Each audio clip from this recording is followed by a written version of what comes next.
The world we live in today is nearing a current state of crisis, if it's not already in one. Our human induced environmental impacts are becoming more and more severe as time passes. Now, this has led to extreme weather, loss of numerous different habitat around the world, and increased extinction of a lot of different species from around the world as a result of that loss of habitat. And a lot of it is been deemed to be caused by human-made climate change and human-caused environmental impacts around the world. Now, this is a lot of these results from climate change might make you wonder, like, why does this matter to you as an individual, even if you don't really see it happening around you? And if you do really care about it and you do realize what how big of an issue it is, how can you maybe reduce your own personal environmental impact as well, and if there's even any way to sort of measure that kind of thing. Now, hi everyone, my name is Mayor Polad. I am a sustainability and communications student here at San Diego State, and today I'm here to talk with all of you about something called an ecological footprint. Now, in short, an ecological footprint is a possible metric and a way to measure an individual's collective impact on the environment from all the different sections of their life. So whether it's coming from the different food you're eating, the kind of transportation you're using, and just in general your overall lifestyle, it's a way to measure how that lifestyle compares with other people in terms of their environmental impact. Now, there's a couple different ways that this kind of thing can be measured, but one that I'm familiar with is measuring it by the amount of hectares that it would take to support one's way of living. So, what is a hectare? A hectare is basically a 10,000 plot of land that's around 10,000 square meters. So let's say your ecological footprint is measured at around 3.5 hectares. That means you're going to be using around 35,000 square meters to be able to sustain your current way of living. Now, what this means in terms of actually land use is that you would need that amount of space to be able to grow all the food that you need, to dispose all the possible waste you might be producing, being able to manufacture any different like clothes that you might be wearing, and just every single little decision you make kind of leads to have taking up some kind of space in the world. Now, another really great option that you can use to learn more about an ecological footprint is a place called footprintnetwork.org. Now, that's a website that provides a lot of the information that I have gone over, or I'm going to be going over in this video now. But it's a really good resource for anyone who's interested in trying to maybe take their impact on the environment a little more seriously than they might have previously. It may not be an absolutely be-all, end-all perfect way to calculate and to kind of realize how many resources anyone would be using up as an individual, but it's definitely a really, really good start for someone who wants to take their environmental impact a little more seriously. And before I get into why I care about this subject so much and why I believe it's so important, I do want to take a second to differentiate between a ecological footprint and a carbon footprint. Now, you may have heard the term carbon footprint before if you hadn't already heard about an ecological footprint. But basically, as I said, since an ecological footprint is a way for an individual to measure how all the different sectors of their life contribute to their impact on the environment, how much space it's taking up. A carbon footprint is purely used to measure the amount of carbon output or the amount of greenhouse gas emissions are caused by using an individual. So while a carbon footprint is a really good way to kind of get the idea in terms of greenhouse gases, an ecological footprint is a measurement that I would say and I would believe is a little bit more complete than something like a carbon footprint, because a carbon footprint kind of already goes into what an ecological footprint is going to be measuring. Now, you may be wondering why I care about this subject so much and why I want to let everyone else know so that maybe they can start taking their impact a little more seriously. And that's because that's basically exactly what happened to me when I first learned about what an ecological footprint was. I first discovered what an ecological footprint was my senior year of high school in my environmental science class. Now, this environmental science class really is what kickstarted my passion for the environment, but this project, I think, if I had to pick one thing that really made it happen, a project I did based off an ecological footprint really is what got me passionate about it.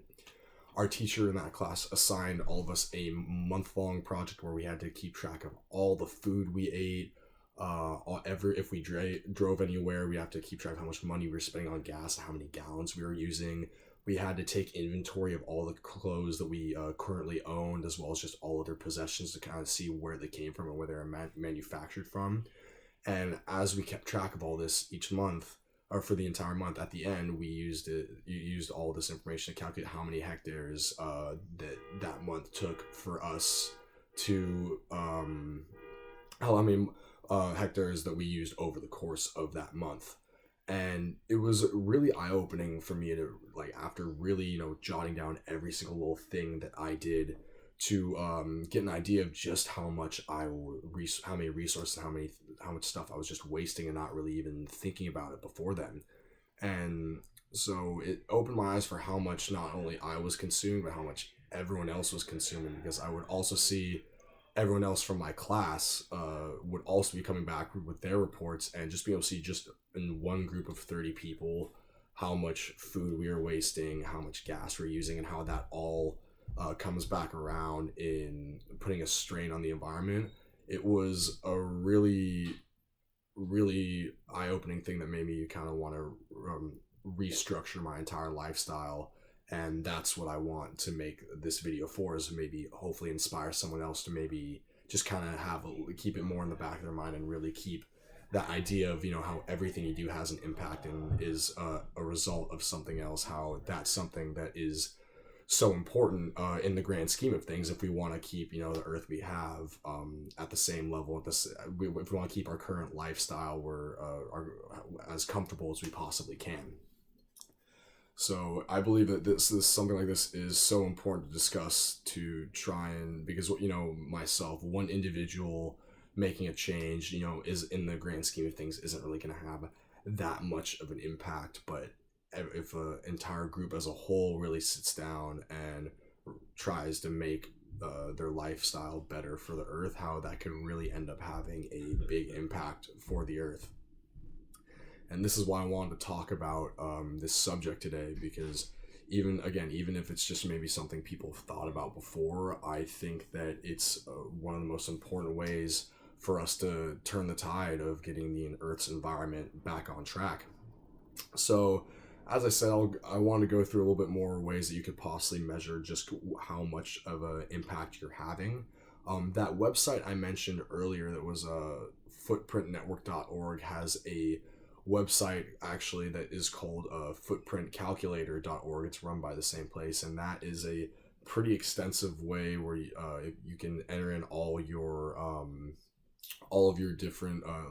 kind of your lifestyle choices, and how that all leads up to how many Earths that you would be, if everyone in society was living your same lifestyle, how many Earths it would take to sustain that for an entire year. So what are some of the things that would be going into that environmental impact? And so, first of all, measuring what kind of food you're eating, because obviously, eating meat is going to have a little bit more of an effect, and take up a little bit more space and more resources than just purely eating vegetarian, obviously. So that's another big one. Transportation, taking public transportation, and like flying, not trying to fly as much, is a really good way to try and reduce that ecological footprint, because all those CO2 emissions and all those fossil fuels that you're using up by that are a really, really big kicker in increasing that environmental impact. And I know it may not seem like it's that big of a deal, but keeping track of the different clothes you wear and all your different possessions that you're disposables that you're using is another really, really good way to try and get an idea of how you can, maybe if you're thrifting more, not buying brand new clothes every time, that stuff like that can really go into trying to reduce your environmental impact and reduce your ecological footprint in the long run. So, as I said, I believe that some of those things are just kind of like the best overall ways for you to manage your environmental impact and your ecological footprint. Um, and it's purely just lifestyle choices, that, maybe you don't have to start going cold turkey with everything, but maybe if you just slowly inch your way into trying to reduce any sort of impact wherever you can.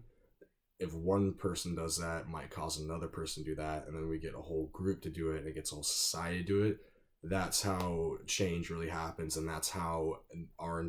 overall environmental impact is going to be reduced, as if everyone else feeds off of each other and makes this happen. So